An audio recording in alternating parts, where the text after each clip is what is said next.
put the vehicle in park and looked down at my left hand, which was resting on the top of the steering wheel. A grimace came over my face as I studied the fingers and the knuckles, the veins and the skin.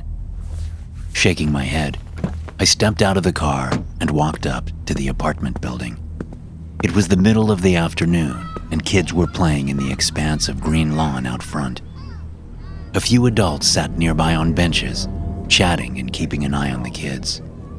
I had a moment of envy as I passed these people, all of them clearly so comfortable in their own skin. That was all I wanted, and going out of the house every day was a reminder that I wasn't like other people. Most people didn't have to live with the nagging certainty that they were false, that they carried something with them that would never truly belong to them. But that's how I woke up every single day. I woke up knowing that I wasn't truly me, and that I never would be until I took drastic action. I would never be my true self, my whole self, until I did what I'd come here today to do. I tried therapy, didn't work. I tried drugs, those didn't work either. I tried everything, but none of it had worked. And in my desperation, I turned to the dark web. I searched for people like me, and it didn't take long to find them. A community of people exactly like me. And it was in one of these dark web chat rooms that I heard about the service. A service that would actually pay you if you let them film the surgical operation. I couldn't have asked for a better deal. Getting paid to be made whole? I didn't have to think about it long. I wanted in. But it was an invite-only service. It took weeks of asking about it in the various chat rooms before a person with the username AmpScamp finally sent me an invite. But that was only the beginning of the process. Once I had the name of the dark website, I still had to take a bunch of their online tests so they could make sure I was the real deal. Then there was a 2-month waiting period. Those were the longest 2 months of my life. I thought about suicide every day, but there was finally a light at the end of the tunnel, and I was about to walk into that light. I was about to exit the tunnel. There was no doorman. It wasn't that kind of apartment building. There was a bank of elevators, and I waited impatiently for one to come down to the lobby, my left hand bunched into a fist. Several people spilled out of the elevator and I got on. I pressed the button for the 16th floor. When I got there, I walked down the hall, paying attention to the room numbers. At 1648, I paused in front of the door and looked up at the camera installed over the doorway. I held up my left hand and went through the sequence of numbers they'd given me, flashing them with my fingers. 5, 2, 1, 3, 4. I heard movement from inside, followed by the sound of several locks disengaging. Then the door opened, revealing a man wearing a surgical mask and a beanie on his head. He was also wearing scrubs, which were splashed in dried blood. He waved me in, and I stopped in the hallway while he locked the door again. "Right on time," he said, moving past me and down the hall. The apartment was large, situated on the corner of the building, but it was plain to see that no one lived in it. It was only used for work, a very specific kind of work. We passed a couple of closed doors before getting to the living room. The carpet had been removed to reveal a concrete floor. Sheets of clear plastic were attached to the walls on the far side. A section of the floor there was also coated with plastic. Sitting in the middle of the area was a chair. Next to the chair was a narrow, heavy-duty table made of gleaming stainless steel. There were several cameras set around the space on tripods. One of them had a wide-angle shot from straight ahead, and 2 more were positioned and aimed at the stainless steel table. A second man appeared behind us, dressed similarly but without blood on his scrubs. "Ready?" the first man asked. Ignoring a flicker of doubt, I nodded. "Pay him," the first man said, gesturing at the second. As I moved over to sit down in the chair, I pulled out my phone with my shaking left hand. The second man pulled out his phone and hit a few buttons before putting it away again. I got a notification on my phone that $5,000 in Bitcoin had been deposited into my crypto wallet. Setting the phone in my lap, I placed my left arm on the table, only now noticing the scrapes and dents on its surface. The doctors I'd talked to, the ones who couldn't help me, called my condition body integrity dysphoria. For as long as I could remember, I always felt as though my left hand didn't belong, like it wasn't mine. It made me feel as though there was a constant invader latched onto my body. I could move the hand with no problem. It worked fine.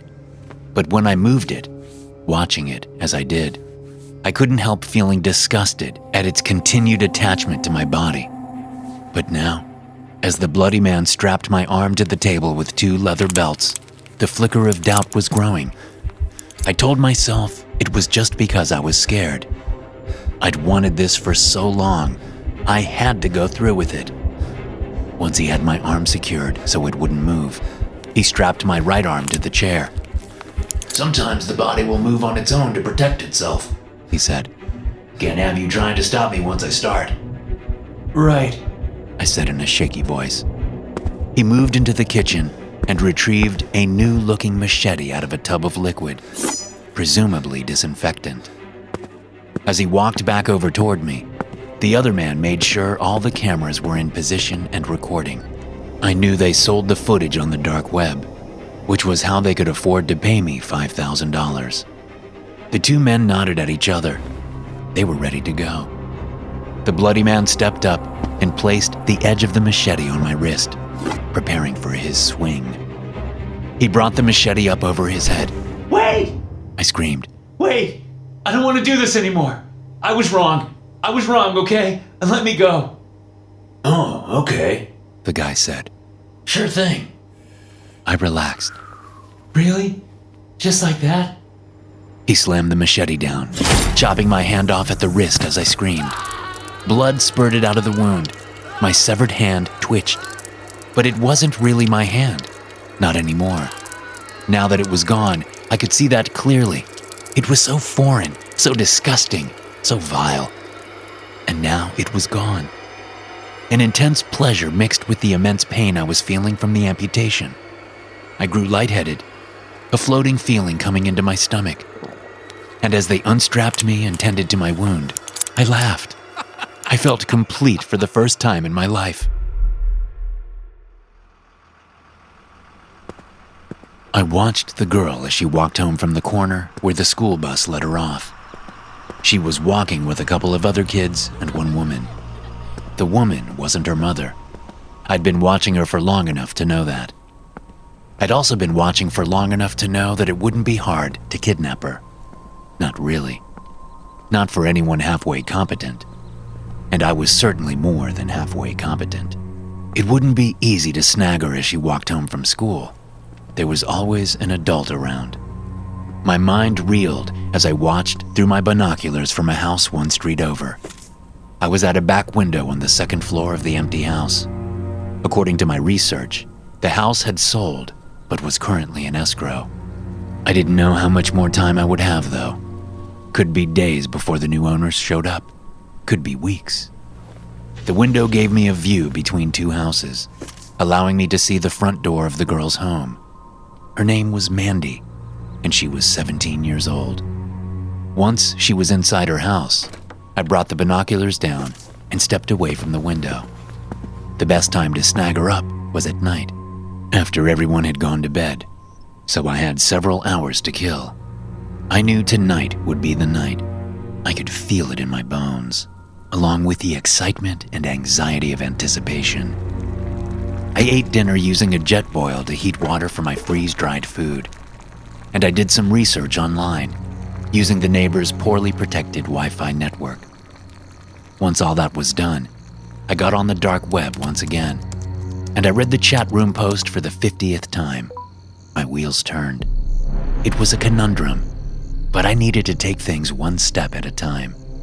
At just after 10 o'clock, half an hour after all the lights in Mandy's house went off, I crept out of the empty house and retrieved my truck from a Walmart lot down the street. I I pulled up down the road from Mandy's house just before 11, my license plates removed. I pulled on gloves and a mask, grabbed my small backpack, and stepped out of the vehicle. Getting into her backyard was easy. They had no dog, and the gate was kept unlocked. It was too easy, especially because I already knew that Mandy kept her downstairs bedroom window unlocked. At the window, I peered inside. Mandy was curled up in her bed, sleeping. Too easy. I eased the window open and climbed through with barely a rustle of clothing. Stopping next to her bed, I looked down at the girl and shook my head. She lived in a nice house and with, as far as I could tell, a truly loving family. She was healthy and seemed smart. It was such a shame. I slapped a hand down over her mouth. Mandy's eyes shot open. If you make a sound, I'll cut your throat, I whispered, pulling a knife out of a sheath at my hip. It was a savage-looking weapon, and Mandy's wide eyes fixed on it with obvious fear. Putting the knife back, I got a roll of duct tape out of my backpack and slapped a strip over her mouth. Then I threw her over my shoulder and stepped toward the window. As I got to the window, the bedroom door opened behind me, allowing a widening column of light into the room from the hallway. There was an unmistakable crunching of a pump-action shotgun slide. Put her down, you sick son of a bitch, a man's voice said. I froze, but made no move to put the girl down. She started screaming against the tape and kicking her arms and legs ineffectually against me. I tried to tell you, I said without turning around. You didn't listen, so I had to take drastic measures. I said put her down or I'll blow your legs off. I turned around to face her father, who stood in his boxers holding a shotgun on me. How'd you know? I asked. I heard your shitty van pull up. Next time you want to kidnap someone, bring a quieter vehicle. Oh, wait, there won't be a next time, because I'm gonna kill you. I don't drive a van, I said, the implications dawning on me. Suddenly, her father's eyes jumped from me to the window just past me. The shotgun barrel followed closely, and as I turned to look out the open window, he fired the gun. I watched as a masked man holding a pistol had his head blown apart by the shotgun blast. Seeing my opening, I threw Mandy at her father, confident he would drop the gun to catch her, and that's just what he did. By the time he set her down and got the gun back in his hands, I was in the front yard, running into the street after the noisy van that was pulling away. But it truly was a piece of shit, and I had no problem keeping up with the thing as I opened the door and jumped into the front seat. Another man in a mask was steering with one hand while he scrambled to get his pistol out of his holster with the other. I pulled the knife out of my sheath and stabbed him once in the throat. Then I dove out of the van, rolling in the street not far from my truck. The van veered off the road and crashed into a parked SUV in someone's driveway. It didn't take me long to get into my truck and out of the neighborhood. When I was safely out of the area, I took my phone out and called Mandy's father. It's you again, he said. Maybe now you'll take my advice, I said. Your daughter has asked 3 different times in 3 different dark web chat rooms to be kidnapped. She's given out your address all 3 times. The first 2 I managed to catch quick, but the third one was up for at least a few hours before I crashed the servers. I can't keep doing this. She's your daughter. You protect her. So your plan was to kidnap her? He asked. He still wasn't getting it. My plan was to scare the shit out of her so she would get it out of her system and maybe get you to take my advice seriously. I was hoping to do it all without anyone getting killed, but a couple of lowlifes dying is better than your daughter. So I guess it all worked out, didn't it? The threat was clear in my tone. Yeah, he said after a moment. It all worked out. I think she got it out of her system. And what about you? Are you going to take the threat seriously now? Damn right I am, he said. I believed him. You better get her some goddamn therapy, I said before hanging up the phone and tossing it out the window. It wasn't exactly how I wanted things to go down, but it was a win in my book.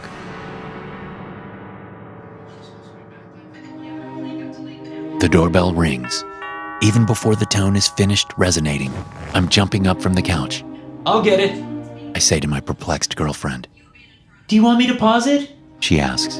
No, it's okay. Probably just a salesman or something. Salesperson, babe, Vicky says. Right. I say, smiling. Salesperson. Be right back. Opening the door, I'm greeted by two 20-somethings, a man and a woman. Both are clean and attractive in an all-American sort of way. They grin when they see me. "What do you want?" I ask, glancing over my shoulder as I step outside.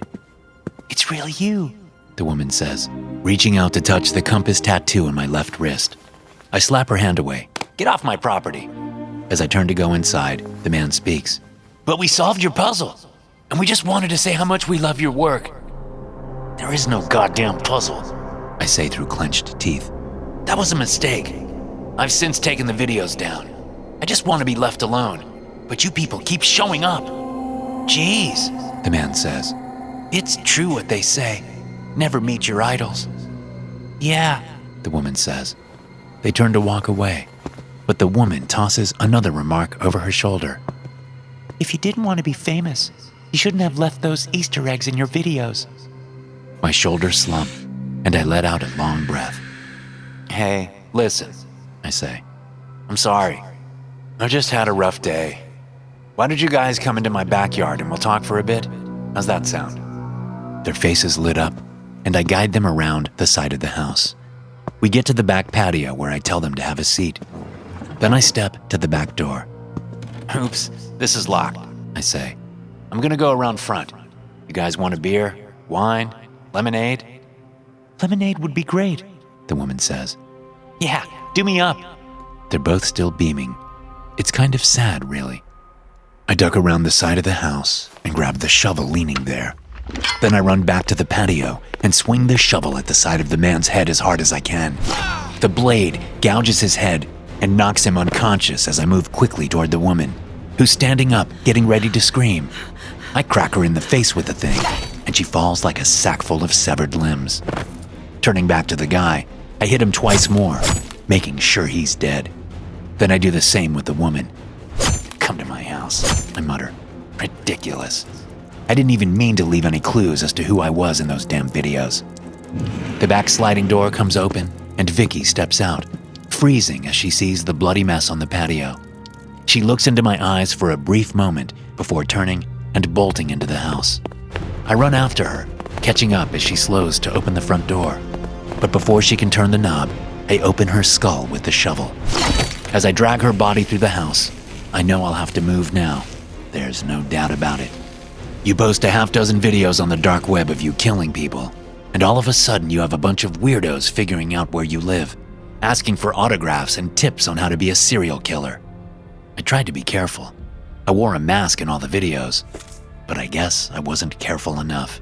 I knew that my wrist tattoo was visible in several of them, but I didn't think it would be an issue. I guess I was wrong. I don't know exactly what the other clues were. Maybe it was a piece of mail left out. Maybe I said my name. I talk to myself a lot, after all. Or maybe I didn't properly upload the videos to the dark web, leaving some vital bit of information in the metadata. No matter how it happened, I'm now down a girlfriend, and I'll have to move houses and change my identity again. I should have never posted those damn videos. That is what I get for trying to share my passion with the world. Thanks for listening. If you enjoy these stories, be sure to subscribe to the podcast and check out some more of my episodes here.